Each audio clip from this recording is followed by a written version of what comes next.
মনে করে না, গাধা মনে করে এরা দুনিয়ার মানুষকে। বাংলাদেশে একটা রিক্সাওয়ালা রাজনীতি বোঝে এখন। কারণ কি উনি চাচ্ছেন কি আদালতের ঘাড়ে দিয়ে 7 তারিখ পর্যন্ত টেনে নিয়ে যেতে, কারণ ওনার হ্যাডাম নষ্ট হয়ে যাবে। ওনার কেন আরে প্যাস্টিজ নাই বাচ্চাদের কাছে, কিসের প্যাস্টিজ? এরা আমাদের মা, এদের আমাদের সন্তান। আপনি এসে ওটাটাকে বহাল করেন, কিসের আদালত? তো আপনার, সব আপনার, আমরাও আপনার। তো কেন আমাদেরকে আপনি বিরোধী পক্ষ মনে করেন? কেন আপনার দুশ্মন মনে করতেছেন? দুশ্মন মনে করার কোনো সুযোগ নাই। আমরা এই দেশের লোক, আমরা আপনাদের বিরোধী না।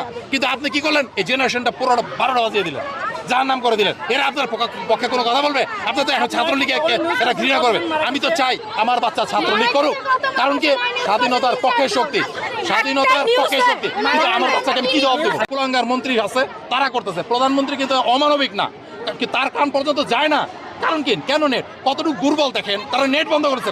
এদেরকে ভয় পাচ্ছে, বাচ্চাদেরকে ভয় পাচ্ছে। নাউজুবিল্লাহ মিন জালিক। কেন ভয় পাবে বাচ্চাদেরকে? এদেরকে বুকে টেনে নিতে বলেন প্রধানমন্ত্রীকে।